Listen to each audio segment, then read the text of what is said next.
Russia's long-range strike campaign against Ukraine has intensified, creating a more challenging risk environment for organizations operating in the country. Changes in Russian targeting, increasing pressure on Ukraine's air defense capabilities, and a growing threat to central Kyiv are reshaping assumptions around travel and operational planning. What do these developments mean for organizations with personnel in Ukraine? And how could the risk evolve in the months ahead? To explore this, here's our Senior Intelligence Analyst Julian Kett. The situation has become considerably more dangerous, particularly in the last couple months. So just as a sort of broad overview of these issues, firstly, the ground picture. While Russian frontline advances have slowed markedly in the past year, it's not quite a stalemate. I think it would be fairer to say that Ukraine is just losing ground very slowly. For example, beginning particularly through June, a very highly important component within the fortress belt in unoccupied Donetsk Oblast, Russian forces were increasingly making infiltrations in this city. However, Putin's given objective to Russian armed forces of taking all of Donetsk Oblast and its fortress belt by the end of 2026. Is highly unlikely, really, to be achievable. Fundamentally, maneuver warfare on the front line has become near impossible due to the saturation of FPV drones on the battlefield. So this long-range strike war between both sides has become increasingly decisive. It's important to emphasize that Ukraine has intensified its own air war enormously, with real success on two separate fronts. Firstly, its deep strikes campaign, particularly against Russian oil refining capacity and military industry, but also its intermediate range strikes campaign, particularly in the last few months, on Russian ground lines of communication, particularly going into Crimea. But Russia's own long-range fires against Ukrainian cities have significantly intensified, with this threat becoming particularly acute recently. So this sharp recent escalation in risk is driven by two things that I'll talk about today: Russia's declared systematic strikes campaign and a critical shortage of ballistic missile interceptors. The systematic strikes really began in its current phase with this unprecedented attack that was conducted on the 24th of May.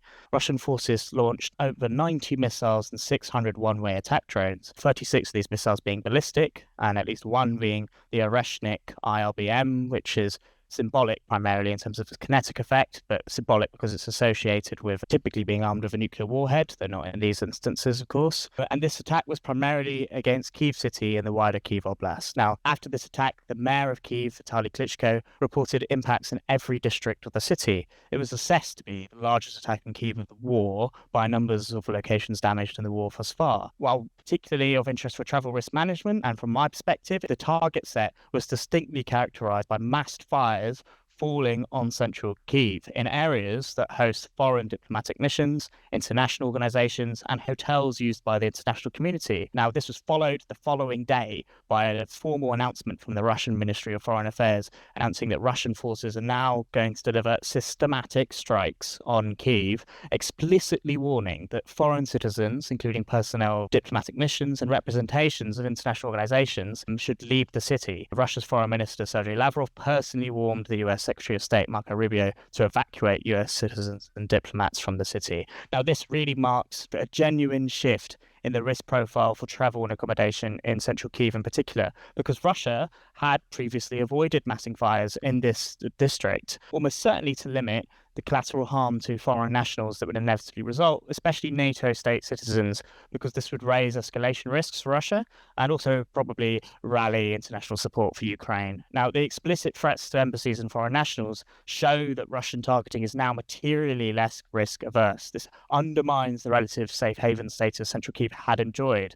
And the campaign has continued while no single attack has been as distinctly characterized as by the overwhelming targeting of central Kyiv as on 24th of May. We've seen every 1 to 2 weeks a major Russian attack being conducted against Kyiv, with some attacks, for example, in mid-June, resulting in impacts on, for example, the UNESCO World Heritage Site, the Kyiv-Pечersk Lavra in central Kyiv. Now, the reason that these strikes are actually penetrating Ukrainian air defense so much, particularly recently, is the second factor I wanted to talk about today, which is that Russia is deliberately exploiting a critical Ukrainian shortage of ballistic missile interceptors. key issue is that Ukraine's only reliable means currently of intercepting ballistic missiles is the Patriot system. No Patriot coverage effectively means no defences against a ballistic missile. And these interceptors that are used are very expensive, scarce, and very much drained in supply by the conflict in the Middle East. So each interceptor is estimated to cost about $4 million US,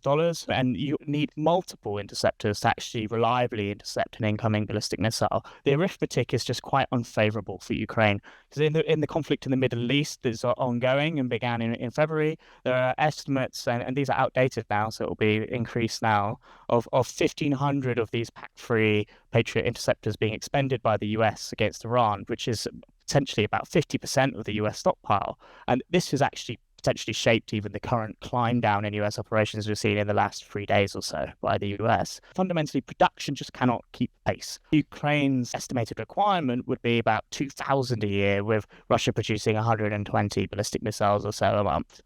So this really has conditioned increasingly worse critical shortages of interceptors in Ukraine. Interception rates have plummeted.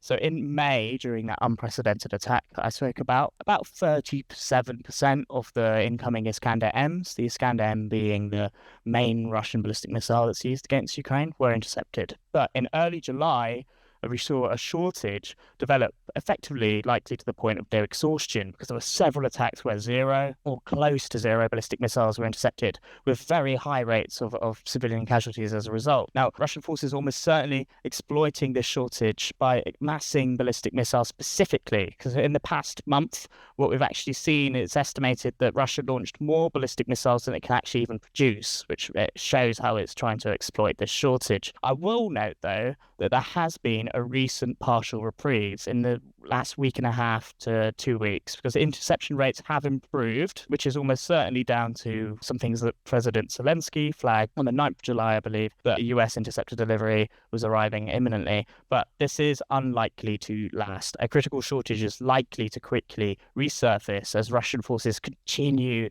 to launch these very large-scale ballistic missile attacks against Ukraine. There are really, really serious efforts underway to try and address this fundamental critical vulnerability in Ukrainian air defense. So we saw in mid-July, following a coalition of the willing summit between Ukraine and its European allies, the launching of this new anti-ballistic missile defense coalition. And the flagship program of that is the Freya program, which has set a 12-month goal for an affordable mass-produced interceptor with multiple European defense companies, but also importantly Ukrainian ones, because they're going to iterate upon the domestically produced FP7X by Firepoint in Ukraine. But 12 months is quite far down the line, and actually that target is likely overambitious already. The nearest term uplift for Ukraine is likely to be the new generation model of the Franco-Italian SAMP-T air defense system, with the first battery expected in Ukraine for combat evaluation in late 2026. But its performance against Russian ballistic missiles is unproven, and the Aster-30 interceptor stock for that system are themselves tightly constrained, actually more tightly constrained even than Patriot. Then there's the recent granting by President Trump, who is increasingly favouring Ukraine, of a Patriot interceptor license. So Ukraine can produce their own, but this would need tooling, certified facilities, supply chains across hundreds of suppliers. And even if this is done through, for example, German manufacturing, meaningful output on this front is unlikely to occur in the next year. And then finally, Lockheed Martin, who produces the Patriot interceptors, recently unveiled a much cheaper interceptor known as the ACE, but this is not due to start initial production until 2028. Now, all of these potential ways to ameliorate the critical vulnerability in Ukrainian air defense, none of them are going to happen quickly. I mean, fundamentally, I think it's really important to spell out that a ballistic missile is just really, really difficult to intercept. What a ballistic missile actually does is it's launched on a high parabolic arcing trajectory, leaving and then re-entering the atmosphere, coming down at extreme, sometimes even hypersonic terminal velocity, and that this makes them extraordinarily challenging to intercept. Moreover, the Russian modified Iskander-Ms, which, as I said, is the main ballistic missile that Russian forces use, now perform unpredictable maneuvers in this terminal phase. So more interceptors are needed per successful kill, and every new system that I've spoken about to try and counter this threat is going to have to cope with this really, really difficult problem set. So the bottom line is that the risk of travel to Ukrainian cities, including central Kyiv, is going to remain notably elevated through to at least the start of 2027, because none of these projects, although promising, are going to happen quickly. Now, where I think it will develop next is that as the winter approaches and the cold sets in, Russian forces will highly likely pivot back to what they've done in previous years, which is target en masse Ukrainian critical national infrastructure, aiming to cause mass energy blackouts. But if persisting interceptor shortages arise again, which I assess is highly likely, that will make these objectives against Ukrainian CNI far more achievable. First thing to highlight is that the threat to civilians is, first of all, just drastically higher. A UN report was published earlier this month that highlighted that in June 2026, last month, the highest number of civilian casualties were recorded in Ukraine since April 2022. And this is largely down to Russian long-range fires. So in terms of specific traveller considerations, I think this is very much known by people that live and work regularly in Kyiv. But central Kyiv is no longer a relative, and Kyiv more broadly is no longer a relative sanctuary from Russian strikes. This safe haven assumption that shaped a lot of prior travel planning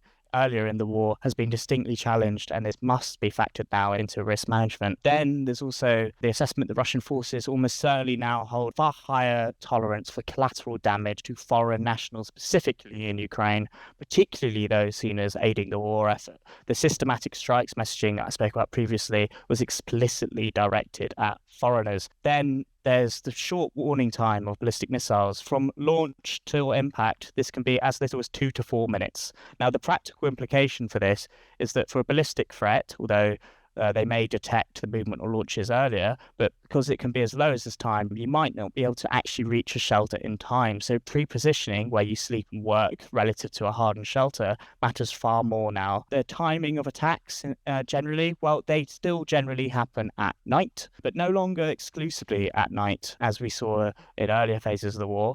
Firstly, strikes could bleed into the following morning, particularly large-scale ones, but Russia has on a few occasions, relatively rarely, but on a few occasions, launched significant daytime attacks, likely to actually challenge the idea that in daylight is inherently safer. And in terms of what triggers these attacks and the cadence of them, well, as I said, there's been roughly one major attack per 1 to 2 weeks in recent months, particularly targeting Kyiv. But intelligence and situational awareness still matter enormously, because the largest attacks tend to follow identifiable triggers. These include major international summits and meetings of Ukraine's allies. This has often been followed by a major Russian attack, and particularly large or damaging Ukrainian strikes into Russia, especially those that cause a fair amount of Russian civilian casualties. Finally, the US Embassy and President Zelensky himself, or the mayor of Kyiv, will occasionally give warnings. The US Embassy in particular will give a warning if US intelligence observes that an Oreshnik IRBM